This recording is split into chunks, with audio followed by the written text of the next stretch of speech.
You're listening to the Bare Metal Cyber Prepcast, created to help you succeed in your Server Plus certification journey. Learn more at baremetalcyber.com, where additional prepcasts, books, and training materials await. Let's get started. Encryption is the process of converting readable data into an unreadable format using mathematical algorithms and secret keys. Only systems or users with the proper key can decrypt the data and return it to its original form. Encryption protects sensitive data from unauthorized access, interception, and tampering. It ensures that even if storage devices are lost or network traffic is captured, the data remains unusable without permission. Server Plus includes encryption strategies for both stored data and transmitted information. Encryption applies throughout the server environment. Data should be encrypted when stored on physical disks, when sent across internal or external networks, and when backed up to other locations. Encryption may be enforced at different layers, including the operating system, the file system, applications, and hardware. Key management is critical to success. Without keys, encrypted data cannot be recovered, which makes secure key storage and access control a top priority. Data at rest encryption protects files that are stored on local drives, removable media, or cloud storage systems. It ensures that if a disk is stolen, the data it contains cannot be read without the encryption key. This type of protection can be applied at the full disk level, the volume level, or the individual file level. BitLocker is a common tool on Windows, while Linux uses options like LUKS to encrypt partitions and logical volumes. Data-in-transit encryption protects information as it moves across a network. Without encryption, network traffic can be captured and read using packet sniffers or other tools. Protocols such as Transport Layer Security, Secure Shell, and Virtual Private Networks encrypt data between servers and clients.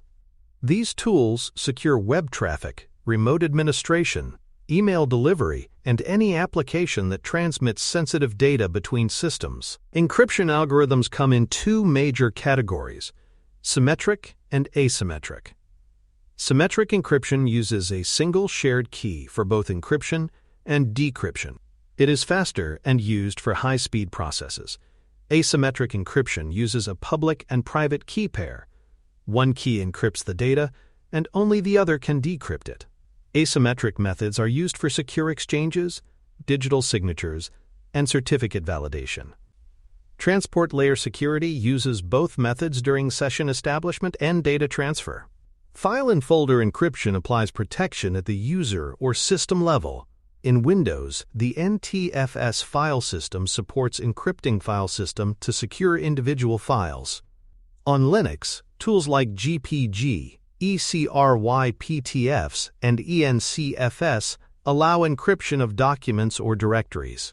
These methods are ideal for protecting personal data, sensitive documents, or secure application files. Encryption keys must be tied to the user profile or securely stored for system-wide access. Full disk encryption, also known as FDE, protects the entire contents of a storage drive.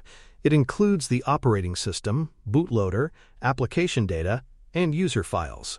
Pre-boot authentication is usually required, meaning the system must validate access before the operating system starts.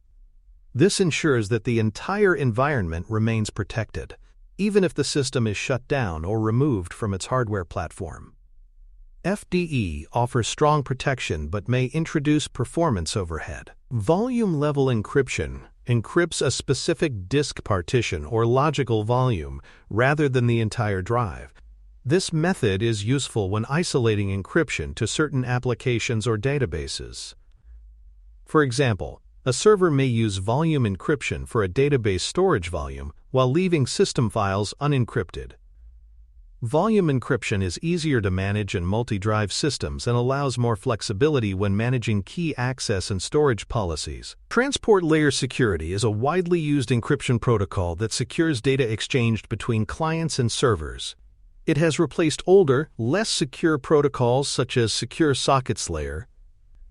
TLS is used in HTTPS web traffic, secure email delivery through SMTP and IMAP, and administrative interfaces such as web portals and dashboards. Server administrators must manage the certificates and cipher suites used by TLS to ensure up-to-date security. Virtual private networks use encryption to protect all traffic between two endpoints. This is common for remote users accessing internal networks. VPNs can use Internet Protocol Security, Secure Sockets Layer, or vendor-specific encryption standards. Configuration includes authentication, client setup, and network routing. VPNs reduce the risk of interception on public or untrusted networks and are considered an essential tool for secure remote access. Key management refers to how encryption keys are stored, accessed, and rotated.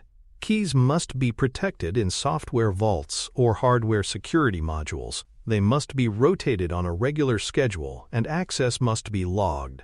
If a key is lost or compromised, the encrypted data may be permanently inaccessible.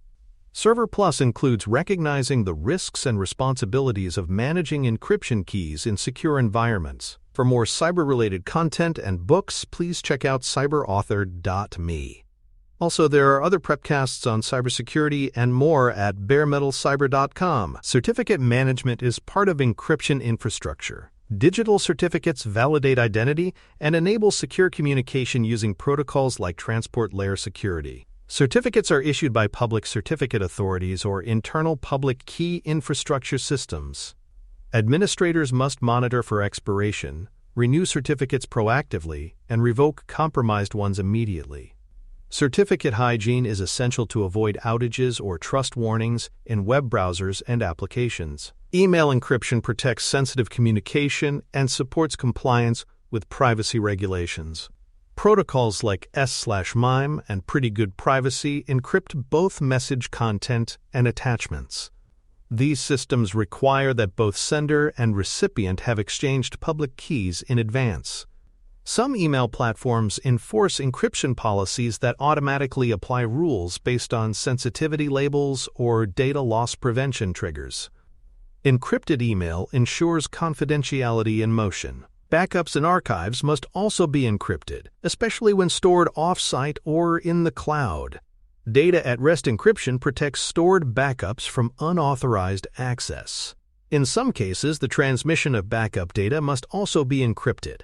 Backup keys must never be stored in the same location as the backup media. Restore procedures must be tested regularly to ensure that encrypted data can be recovered successfully under real-world conditions. Encryption can impact performance, particularly on systems without hardware acceleration. Real-time encryption operations may increase CPU usage, especially for file compression, virtual private network connections, or full disk encryption. Modern processors include advanced encryption standard acceleration to minimize this impact. Administrators must balance security requirements against workload characteristics and may need to benchmark performance after encryption is applied. Monitoring systems should detect and alert on encryption failures. This includes traffic that is not properly encrypted, expired certificates, or failed encryption attempts by services. Key access and usage must be logged for auditing and incident response. Policy violations, such as sending unencrypted data over public networks, should trigger immediate alerts and follow-up investigation. Monitoring helps validate that encryption policies are functioning as expected. Legal and regulatory frameworks require encryption in many contexts. Payment Card Industry Data Security Standard, Health Insurance Portability and Accountability Act, and General Data Protection Regulation all require that sensitive information be protected. Encryption helps organizations meet these requirements and document compliance. Audit reports should specify what encryption is in place, how keys are managed, and how data exports and backups are secured. A complete encryption strategy must be documented. This includes which systems are encrypted, what algorithms and tools are used, and who manages the encryption keys. Certificate issuers, expiration dates, and rotation policies must also be tracked. Documentation supports audits, disaster recovery planning, and troubleshooting. Without clear records, encrypted systems become harder to maintain and recover when problems occur. Encryption is a vital layer of defense in server environments. It protects data during storage and transmission and ensures that information remains private and intact. From full-disk encryption to secure messaging, encryption applies to nearly every aspect of server operation. In the next episode, we will examine data retention policies and lifecycle compliance, exploring how long data should be kept, where it is stored, and how it is properly retired. Thanks for tuning in to the Bare Metal Cyber Prepcast, your trusted source for cybersecurity news and insights. Remember to subscribe at baremetalcyber.com so you never miss an update. And visit cyberauthor.me for best-selling cybersecurity books that equip you with expert knowledge. Until next time, stay secure and stay vigilant.